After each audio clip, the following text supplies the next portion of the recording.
കമൽഹാസന്റെ സിനിമകൾ ബഹിഷ്കരിക്കണമെന്നാവശ്യപ്പെട്ട് തമിഴ്നാട് ബിജെപി ഞായറാഴ്ച അഗരം ഫൗണ്ടേഷൻ സംഘടിപ്പിച്ച പരിപാടിയിൽ പങ്കെടുത്ത് സംസാരിക്കുമ്പോൾ സനാതനധർമ്മത്തെക്കുറിച്ച് കമൽഹാസൻ നടത്തിയ പരാമർശങ്ങൾക്കെതിരെയാണ് ബിജെപി രംഗത്തെത്തിയത്. സനാതനധർമ്മത്തെക്കുറിച്ചുള്ള കമൽഹാസന്റെ പരാമർശത്തിന് മറുപടിയുമായി ബിജെപി നടനും രാഷ്ട്രീയക്കാരനുമായ കമൽഹാസൻ അഭിനയിച്ച സിനിമകൾ ബഹിഷ്കരിക്കണമെന്ന് തമിഴ്നാട് ബിജെപി ചൊവ്വാഴ്ച ജനങ്ങളോട് ആവശ്യപ്പെട്ടു.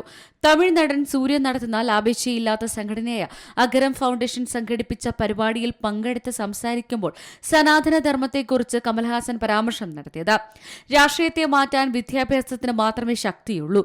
ഏകാധിപത്യത്തിന്റെയും സനാതനത്തിന്റെയും ചങ്ങലകൾ തകർക്കാൻ കഴിയുന്ന ഒരേയൊരു ആയുധം അതാണ് എന്നാണ് കമൽഹാസൻ പറഞ്ഞത്. ഇതിന് പിന്നാലെയാണ് ബിജെപി സംസ്ഥാന സെക്രട്ടറി അമർ പ്രസാദ് റെഡ്ഡി തന്റെ സോഷ്യൽ മീഡിയ അക്കൗണ്ടുകളിൽ ഒരു വീഡിയോ സന്ദേശം പോസ്റ്റ് ചെയ്തത്. കമലിന്റെ സിനിമകൾ കാണരുതെന്ന് എല്ലാ ഹിന്ദുക്കളോടും ഞാൻ അഭ്യർത്ഥിക്കുന്നു. OTTയിൽ പോലും കാണരുത്.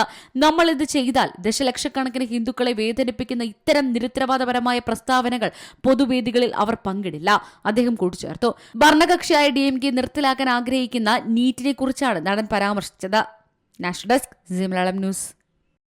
ഏറ്റവും പുതിയ വാർത്തകളും വിശേഷങ്ങളും വിരൽ തുമ്പിലറിയാൻ സീ മലയാളം ന്യൂസ് എല്ലാ ഡിജിറ്റൽ പ്ലാറ്റ്ഫോമുകളിലും ലഭ്യം.